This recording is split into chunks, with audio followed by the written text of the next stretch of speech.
Assalamu alaykum kanalına yaxshimi? Allah salomat qilsin inshaalloh. Biz Al-Arabiyat Beynida degan kitabımızın birinci diyalog degendi, birinci ders, birinci diyalog. Bugün inshaalloh ikinci diyalogni o'rganamiz.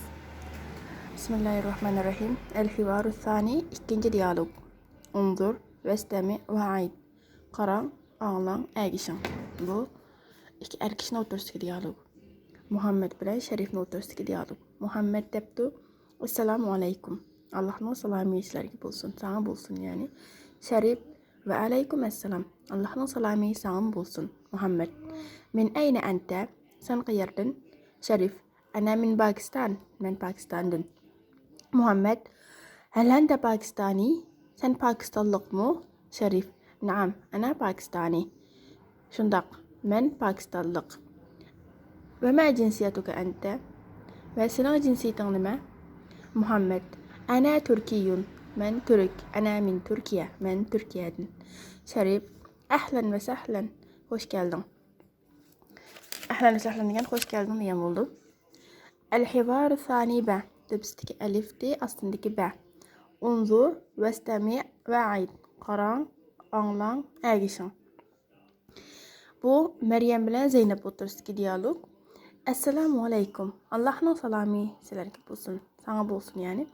Zeynep: "Va alaykum assalom. Allohning salomi sana bo'lsin." Meryem: "Min ayna anta? Anti?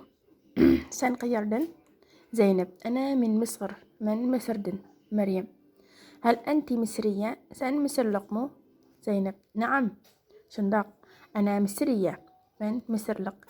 "Ve ma cinsiyatuki anti?" Ve senin cinsiyetin nima? Meryem: "Ana Suriye. Ana min Suriye. Men Suriyalik. Men Suriye'den." Zeynep: "Ahlan ve sahlan. Hoş geldin." El-mufradat, yani bu yeni sözlük. Unzur ve istemi ve ait qaranglang agishing. Bu mu birinci derslikimizga o'xshash, birinci diyalogimizga o'xshash. Ve ma cinsiyatuka? Senin cinsiyetin nima? Mayada kafni zivar o'qibdi ko'dinglarg'um. Bu erlik geldi. Ve ma cinsiyatuki? Mayada kafni zivar o'qidi, bu ayollik geldi. Senin cinsiyetin nima deb? Ana. Men. Ana, men. Ana degan, yani bu ana deplab ayollik qurdi. Bunun qoida qismini asta derslarda o'rganamiz. Nima uchun deb. Ana, men ikkilisi ayollikqa farq etmaydi. Men degan bo'ldi. Pakistan, Türkiye degan Türkiye, Misr, Suriye. Pakistaniyun, Pakistanlık. Türkiyun, Türkiyelik. Misriyetun, Misriyalik. Mısırlık. Suriyetun, Suriyalik. Tadribul avval. Yani birinci meşik tadrib. Evvel yokken ben evvel deptime. Tadrib meşik. Sil beynel kelime ve suvaril münasibe. Yani suret bilen kelime, yani söz münasip gelgen, yani münasip gelgen suret ve kelimelerini o'ttirisini tutashtiruving degan bo'ldi. Mesela Pakistan deganni mayaga Pakistaniyni ma adamga tutashtiramiz. Mesela Pakistan mayaga Pakistaniyni ma adamga mushuni tutashtiramiz. Ma'ning qolgan yerlariga o'xshash, shunga o'xshash tutashtirsanglar bo'ldi.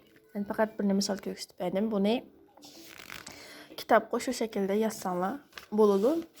Alloh xohlasa, men bu qatim sal uzoq so'zlab ketdi. Birinchi, ikkinchi diyalogni ilib berish. İnşallah üçüncü diyalogni uzoq qolmay deb beraman inshaalloh. Balki men deb berishim mumkin. Bugun shu bir diyalog tugasin. Ata inshaalloh. Atiya o'yin 2 kun. Atama deb kesindimi o'yin. Pek uzoq so'zlab ketmaydi amma. Üçüncü diyalogimizni day. Andan keyin biz mufradat izofiya davet etib nahv qismiga o'tamiz inshaalloh. Yani tarakibun nahviya debdi.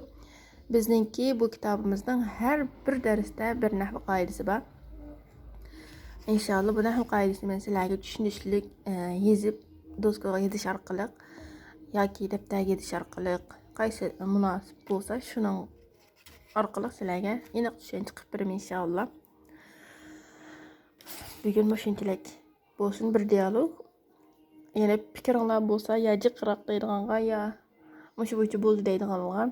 Har qandaq taklif fikirler bolsa, oturup qo'ysanglar qabul qilinglar inshaalloh.